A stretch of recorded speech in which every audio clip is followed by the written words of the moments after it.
Assalamualaikum warahmatullahi wabarakatuh. Bertemu lagi dengan saya Dr. Siti Rafia dari Departemen Anatomi Fakultas Kedokteran Unhas dengan video pembelajaran anatomi. Yang terakhir adalah organa auditoria, pendengaran. Organa auditoria ini terdiri atas 3 bagian, yaitu telinga luar atau oris eksterna, telinga tengah atau oris media, dan telinga dalam atau oris interna.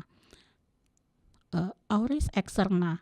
Oris eksterna ini mulai daripada auricula atau daun telinga kita, di mana auricula ini dibentuk oleh suatu jaringan kartilago. Kemudian ke arah dalam yaitu liang telinga kita yang disebut meatus acousticus externus. Kemudian akan sampai di membrana timpani. Inilah adalah oris eksterna. Pada meatus acousticus externus ini merupakan suatu saluran lurus. Jadi dia berbentuk S. Saluran ini kira-kira 2-3 cm. Di mana sepertiga bagian eksternalnya luarnya itu adalah kartilago dan 2/3 bagian dalamnya itu dibentuk oleh suatu tulang. Itu adalah bagian dari pars petrosa daripada osis temporalis. Meatus acousticus ini diliputi oleh kulit, sehingga terdapat rambut dan terdapat suatu kelenjar yang disebut glandula ceruminosa. Ujung paling medialnya adalah membrana timpani. Bagian kedua dari organa auditoria adalah auris media.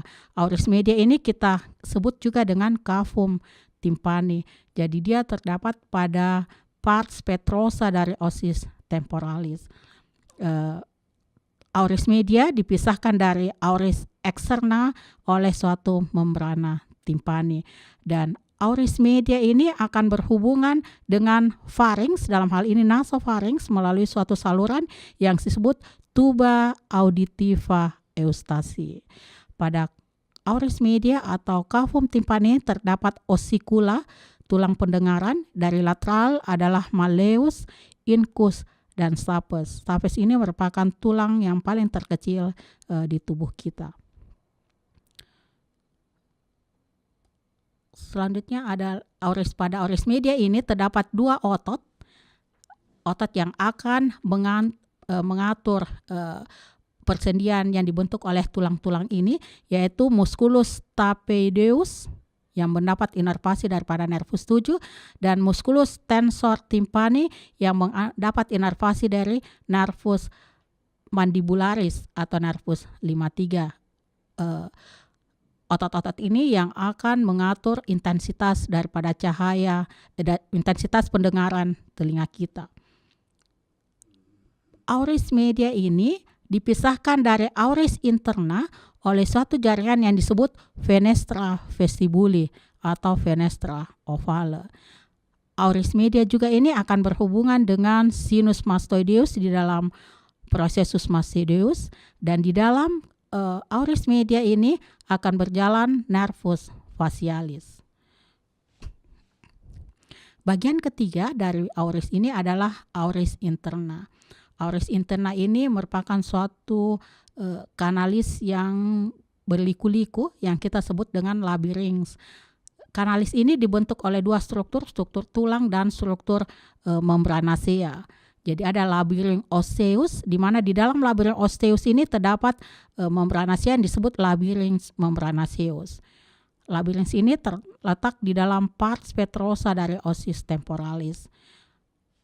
Dalam rongga labiring osseus ini terdapat kanalis semicircularis. Jadi ada 3 kanalis semicircularis, terdapat kanalis cochlearis, dan terdapat vestibulum. Di dalam labiring osseus ini terdapat labiring membranaceus, yaitu di dalam kanalis semicircularis terdapat ductus semicircularis. Di dalam kanalis spiralis cochlea terdapat ductus spiralis cochlea, dan di dalam vestibulum terdapat sacculus dan utriculus. Auris interna ini berisi organa vestibularis untuk keseimbangan dan berisi organa cochlearis untuk pendengaran.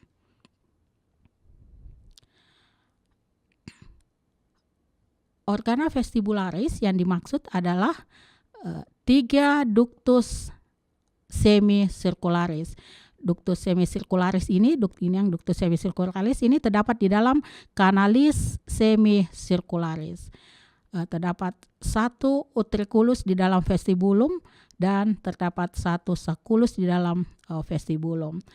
Organa cochlea ini dalamnya ini terdapat ductus cochlearis. Ini adalah ductus cochlearis yang terdapat di dalam canalis spiralis daripada cochlea. Dari bagian ini akan keluar nervus vestibularis. Dari ductus semicircularis dan vestibulum akan keluar nervus vestibularis. Dari cochlea akan keluar nervus cochlearis. Nervus cochlearis dan nervus vestibularis ini akan menyatu membentuk nervus vestibulocochlearis atau nervus opticus yang akan masuk ke dalam cavum cranii melalui meatus acousticus internus. Bagaimana bunyi itu sampai bisa kita dengar, ya? Jadi bunyi itu akan ditangkap oleh auricula telinga kita, dan telinga kita akan menangkap bunyi, kemudian akan meneruskannya masuk ke dalam meatus acousticus internus. Getaran bunyi itu akan menggetarkan membrana timpani. Membrana timpani ini karena di membrana timpani ini akan melekat daripada os malleus sehingga akan menggetar dari osikula pendengaran ini, yaitu malleus, incus, dan stapes.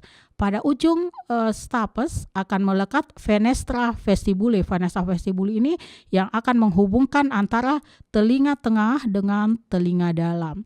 Dari sini dari fenestra vestibuli akan menggetarkan perilimfe yang ada di skala vestibuli yang akan mendorong ke endolimfe. Jadi ini perilimfe yang mengisi skala vestibuli. Dari sini nanti akan menggetarkan membrana timpanica sekunder yang berada di fenestra cochlearis.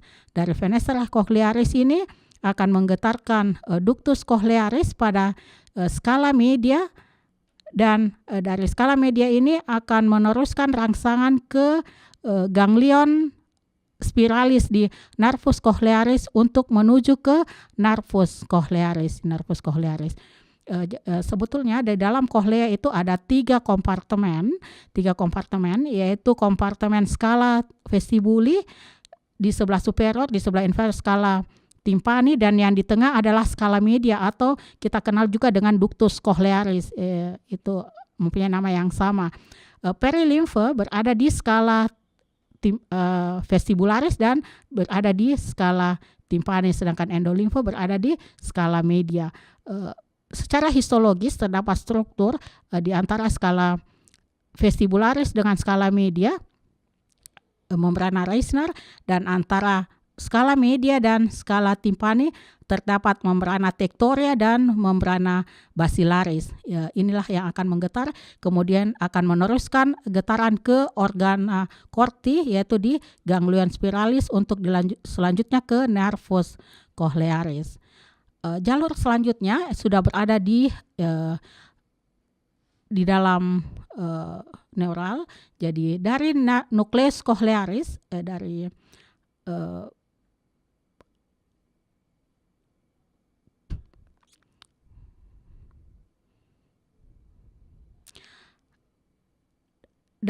nervus cochlearis akan melanjutkan ke daerah medula oblongata. Di sana ada nukleus cochlearis.